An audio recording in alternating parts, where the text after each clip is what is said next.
और यूपी से इस वक्त की बड़ी खबर सामने आ रही है। समाजवादी पार्टी के सामने भाजपा ने बड़ी मुश्किल इस वक्त खड़ी कर दी है। राज्यसभा चुनावों को लेकर गहमागहमी, और इसी बीच भारतीय जनता पार्टी ने बड़ा ऐलान कर दिया है, बिना वोटिंग अब राज्यसभा चुनाव संपन्न नहीं हो पाएगा। जी हां, 7 प्रत्याशी अब तक भाजपा ने घोषित किए थे और अब आनन फानन में अपना 8वां उम्मीदवार भी घोषित कर दिया है, यानी कि अब वोटिंग होगी। समाजवादी पार्टी के 3 उम्मीदवार हैं, 7 उम्मीदवार हैं भारतीय जनता पार्टी की ओर से, लेकिन अब 8वां उम्मीदवार सामने आ गया है। पल्लवी पटेल और स्वामी प्रसाद मौर्य के बगावती रुख को देखते हुए भारतीय जनता पार्टी ने फायदा उठाने की कोशिश कर दी है।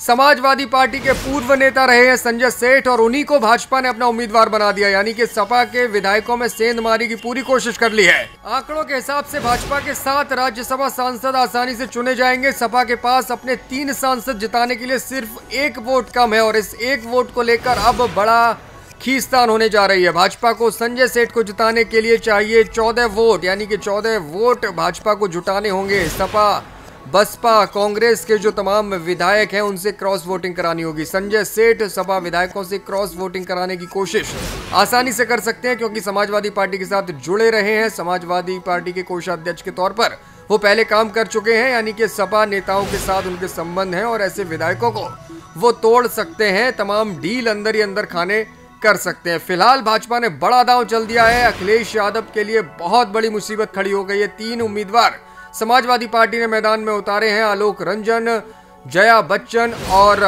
रामजी लाल सुमन, यानी कि अब तीनों को जिताने के लिए समाजवादी पार्टी के सामने मुसीबत खड़ी हो चुकी है। 1 वोट का इंतजाम करना था, लग रहा था कि आसानी से 1 वोट समाजवादी पार्टी जुटा लेगी, लेकिन अब भाजपा ने चूंकि अपना 8वां उम्मीदवार सामने रख दिया है, और भारतीय जनता पार्टी की रणनीति से टक्कर पाना हर किसी के बस की बात नहीं है। भाजपा ने संजय सेठ को 8वें उम्मीदवार के तौर पर घोषित कर दिया, और आज ही नामांकन की प्रक्रिया भी पूरी होगी। संजय सेठ सपा विधायकों से क्रॉस वोटिंग कराने की कोशिश करेंगे और अपनी जीत हासिल करने की कोशिश करेंगे। सिर्फ 1 वोट कम था सपा के पास, लेकिन अब वो 1 वोट बहुत भारी पड़ने वाला है। भारतीय जनता पार्टी अंदर ही अंदर अपने गोट सेट कर चुकी है। स्वामी प्रसाद मौर्य नाराज हैं, पल्लवी पटेल नाराज हैं। इसके अलावा मायावती का वोट, मायावती की पार्टी के 1 विधायक का वोट, कांग्रेस के 2 विधायकों का वोट, तमाम ऐसे विधायक खोजे जाएंगे जो भारतीय जनता पार्टी के साथ आकर खड़े हो जाएं चुनावों में, या फिर वोटिंग के दौरान नदारत हो जाए, और इसका सीधा फायदा मिल जाएगा भारतीय जनता पार्टी को। फिलहाल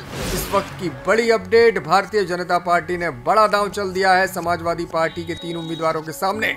7 उम्मीदवार थे कल तक, लेकिन आज 8वें नाम का ऐलान कर दिया गया, और अब राज्यसभा का ये चुनाव अपने आप में रोचक हो गया है। वोटिंग में क्या कुछ निकल कर सामने आएगा, इस पर अब सबकी निगाहें टिक गई हैं। भारतीय जनता पार्टी ने इस चुनाव को रोचक बना दिया है। 8वें उम्मीदवार के नाम का ऐलान कर दिया, और संजय सेठ जो समाजवादी पार्टी से लंबे वक्त तक जुड़े रहे हैं उनको टिकट देकर इस चुनाव को रोचक बना दिया है। कांटे की टक्कर अब देखने को मिल सकती है।